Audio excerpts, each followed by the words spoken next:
मध्य प्रदेश में कांग्रेस की राज्यसभा प्रत्याशी के नामांकन खारिज होने पर कांग्रेस जिस प्रकार की राजनीति कर रही है वो स्वयं कांग्रेस की नीयत और कांग्रेस की अंदरूनी स्थिति को वास्तविक रूप में देश के सामने रख रहा है। पहली बात ये बहुत स्पष्ट है कि कांग्रेस प्रत्याशी मीनाक्षी नटराजन जी के विरुद्ध तेलंगाना के न्यायालय में एक केस लंबित था। परिवाद संख्या 4472/2025। इसमें माननीय न्यायालय ने उन्हें प्रतिवादी क्रमांक 4 मानकर 17 सितंबर 2025 को सम्मन जारी किया, जिस पर उन्होंने 24 अक्टूबर 2025 को अपना पक्ष प्रस्तुत किया। अर्थात यह प्रकरण पूरी तरह न सिर्फ न्यायालय में विचाराधीन था, बल्कि वह यह नहीं कह सकती या कांग्रेस पार्टी यह नहीं कह सकती कि उनके प्रत्याशी को इस विषय के बारे में कोई जानकारी नहीं थी, क्योंकि वो न्यायालय में प्रतिवादी के रूप में प्राप्त अपने सम्मन का पक्ष रख चुके हैं। उससे भी अधिक महत्वपूर्ण बात क्या है कि यह प्रकरण क्या था।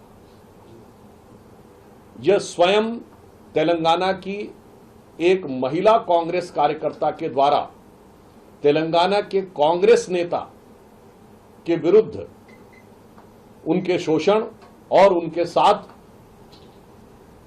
अनुचित व्यवहार करने का प्रकरण था, जिसमें उन्होंने प्रभारी के रूप में कांग्रेस की प्रत्याशी महोदया का नाम भी लिया था। तो यह दर्शाता है कि इस कांग्रेस की मोहब्बत की दुकान में उनके अपने कार्यकर्ताओं या अपनी कार्यकर्ताओं के लिए किस प्रकार के अरमान हैं।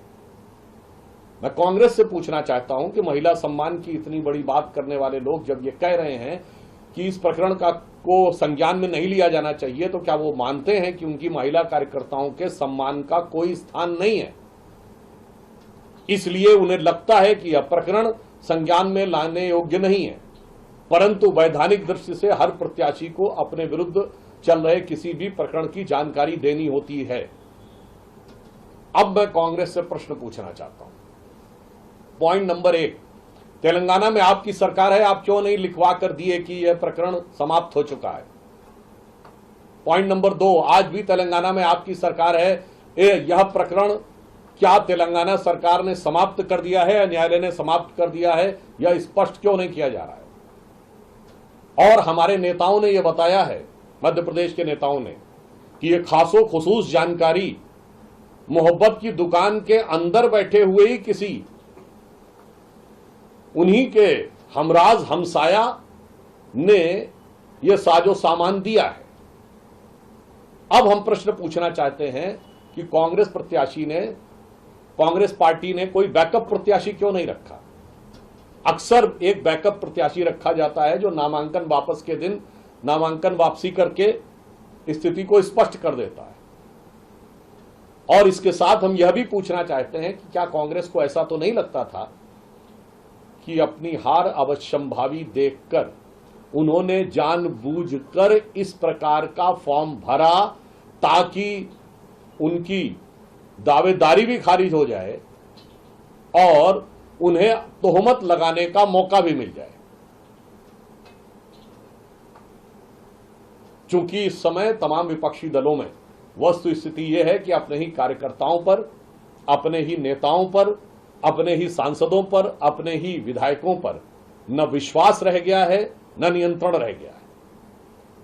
इसलिए जो कुछ भी हुआ है यह दर्शाता है कि कांग्रेस का अंदरूनी चरित्र कितना विद्रूप हो चुका है कि उन्हीं की एक महिला कार्यकर्ता के द्वारा लगाए गए आरोप पर वहां की उन्हीं की पार्टी उसको संज्ञान में भी नहीं लेना चाहती और उन्हीं के लोग यह जानकारी भी देते हैं और फिर उन्हीं के लोग बैकअप प्रत्याशी नहीं खड़ा करवाते हैं।